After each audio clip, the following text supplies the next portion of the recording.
Greetings, viewers. Welcome to another episode of CSEC Circle. Today, on my left is Vanessa Glasgow from the Lord School, and on my right, Jemaine Wilshire from Springer Memorial. We are teachers of literature. We are passionate about it.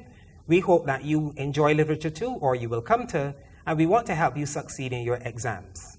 Our focus in this episode is Gabriel Okara's Once Upon a Time. Listen to a reading of this poem now.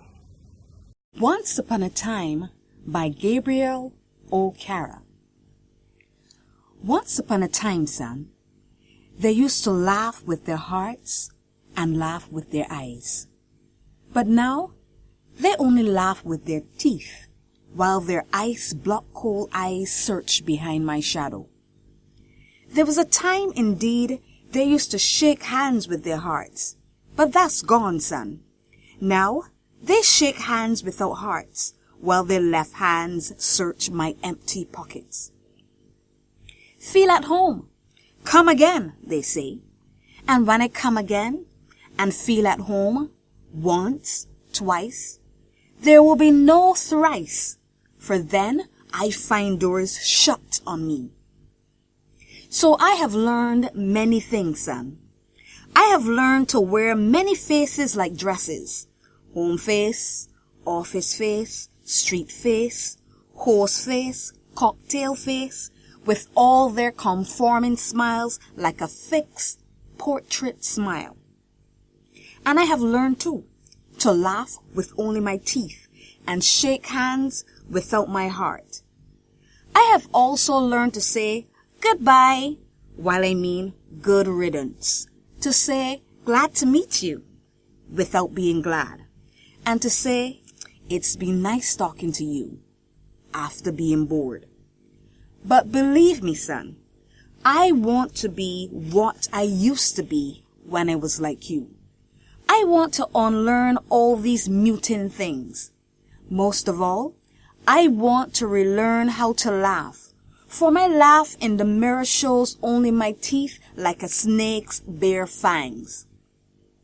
So show me, son, how to laugh. Show me how I used to laugh and smile once upon a time when I was like you. Let's talk about the title of this poem.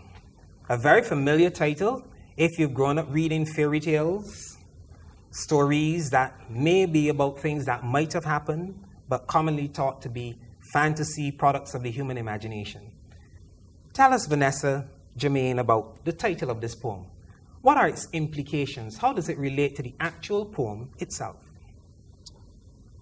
Well, when you hear Once Upon a Time, automatically you start to think about fairy tales. Mm-hmm. Start to think about a story that's going to follow that is not true, something made up. And so it corresponds with the content of the poem, because what the father is talking about is a part of his past, a part of his childhood where he would have had the luxury of being straightforward, saying exactly what was on his mind. Mm-hmm. But when he considers what his present reality is, as an adult. Yeah, mm-hmm. As an adult, he can't really identify with that anymore. And so his present reality as an adult is so far removed from what he can recall being like as a child, it may as well have been just a fantasy, something that was never real in the first place. Mm-hmm. So that's the significance. Yeah, so that's an interesting dimension of the connection between the title of this poem and the content itself. Jemaine, I'm sure there's something else that you want to add to this. Well, when I read Once Upon a Time, when I read the title, I automatically think a period in time. Mm-hmm. And it also suggests to me the whole idea of looking back and reflecting on something, thinking deeply about something that has transpired in the past, recent past, or in the past. The remote past. Remote past. So when I think of this, I think of the father, who is the persona, being desirous of a change, or to being retaught, to unlearn something that he has learned in his adulthood. So that is what I gather from the title, Once Upon a Time. So notice, viewers, that this title is very resonant. As Vanessa and Jemaine have pointed out, it alerts us to the fact that the persona is concerned with something from his past, once upon a time. Also to the fact that he's not only focused on what happened in the past, but he's thinking deeply, reflecting in the second sense of the word, not only looking back in time, but thinking deeply about the significance of his past. And as Vanessa pointed out, there's even perhaps an implication that this past of which the father persona speaks may never actually have been real, at least in the way that he's representing it. Because we typically associate fairy tales with the imaginary, not the actual. So, we've been told by both of you that the speaker in this poem is a father. What is it that we learn about him in terms of his past? What are the significant insights about his past which he communicates in this poem? Well, within the poem, we learn that he wants to be honest again. He wants to be able to say and to be free to do. I guess in today's jargon, people would say he wants to be authentic. Authentic, correct. So he's come to a point in his life where what people see is not Genuine. genuine. Okay. In essence, he doesn't want to be pretentious. Right.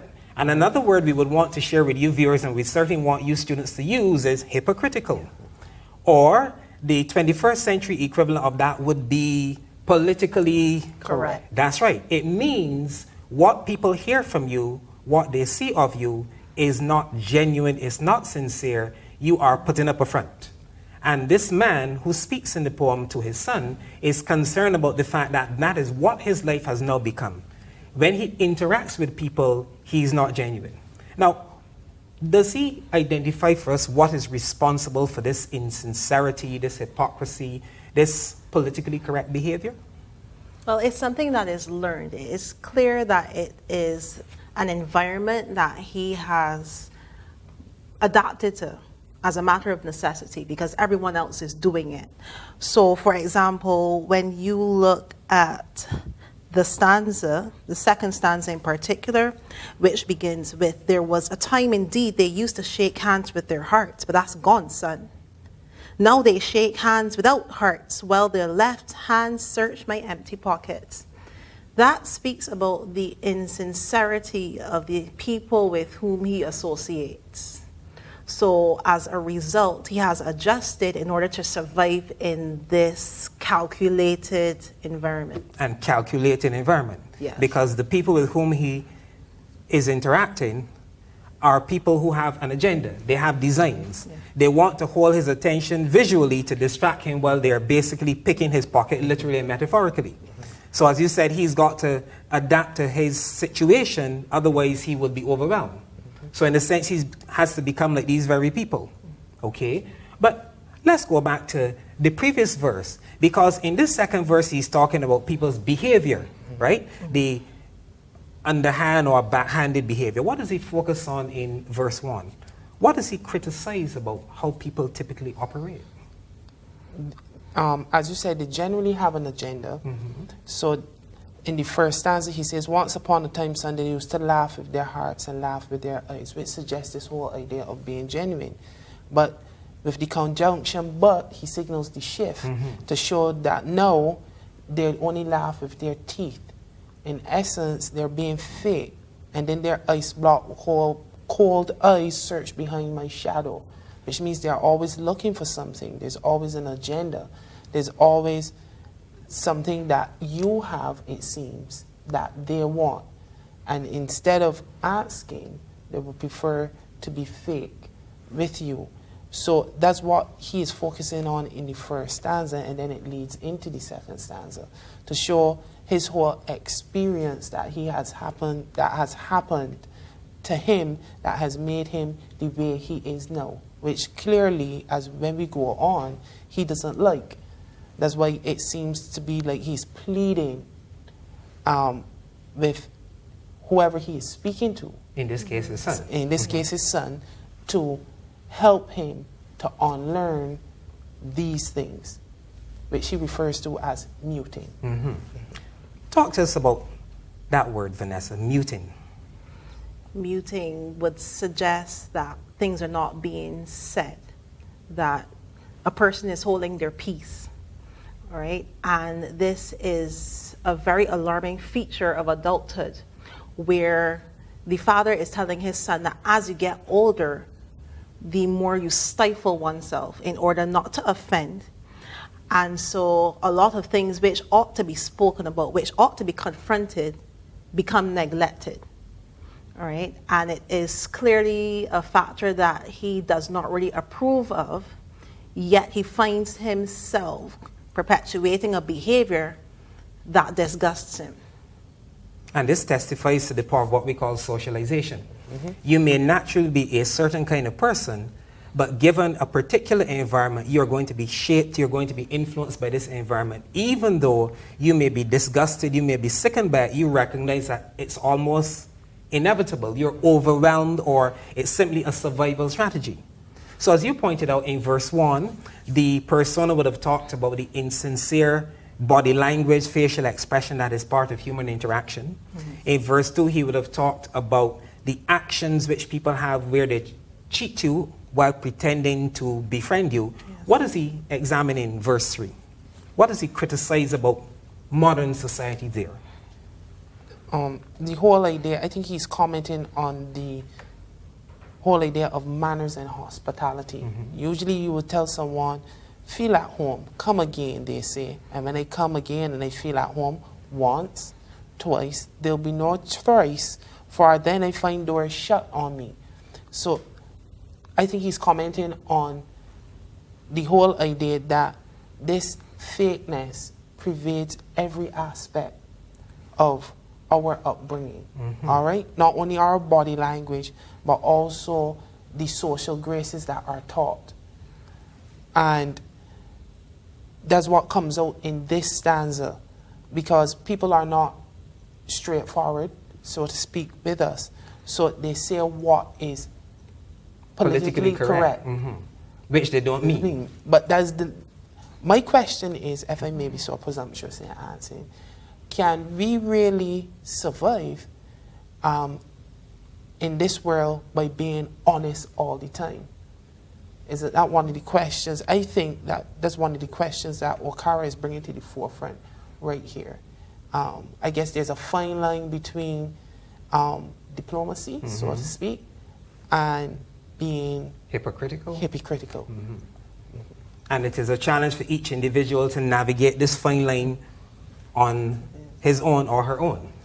And obviously it's a judgment call. What's the difference between diplomacy, politically correctness, yes, and hypocrisy and insincerity? Okay, and we're living in a culture where it's easy to differentiate or not. I think that there's so much overlap that the lines are really non-existent. They've gone past being blurred. I don't know, therefore, how to interpret the final request. When you look at the end of the poem, the father asks his son to show me, son, how to laugh, show me how I used to laugh and smile once upon a time when I was like you. So, bearing what Jemaine says in mind, if his son is actually successful in teaching him how to recover that childhood innocent aspect, then will he be able to navigate his way through adulthood? Because the two may not necessarily be able to be reconciled. Because we know that there's a certain scope or latitude that society will allow children to say things and do things, and you accept that they don't know any better, or this is a normal part of childhood. But when you become an adult, you're expected to be more sensitive to people's feelings, expected to be more, politic or politically correct. And therefore, the tolerance for behaviors that don't conform is far less great. Yes. Okay, so in the first three stanzas of this poem, if we highlight the form for a bit, that is how the poem is structured. The speaker speaks disapprovingly of the norms and mores of his society. Here, hypocrisy is widespread. What happens in verse 4? An interesting transition comes there. I think this is where he takes responsibility for his actions. He says, so I have, before it was, this is what society has taught me, but now I have become just like this in the first 3 stanzas. I have learned many things, son. I've learned to wear many faces like dresses: home face, office face, street face, horse face, cocktail face, with their many conforming smiles, like a fixed portrait smile. So it seems to me in the 4th stanza now, he starts to tell his son that I too have become a part of this. So the finger of blame is pointed not only at the hypocritical society, but at himself. Yes, please. Because he acknowledges he is no better than the people whom he has criticized in the preceding 3 verses. Yes, please. And we notice in terms of form again, that in those first 3 verses, we had this repetition as a major device for communicating the criticism. They did so-and-so, they did such and such. Now in the verses to come, excluding the last one, we will hear that technique being used, but now I have learned. Yes. Okay. And I think that the imagery of the snake's fangs is very critical.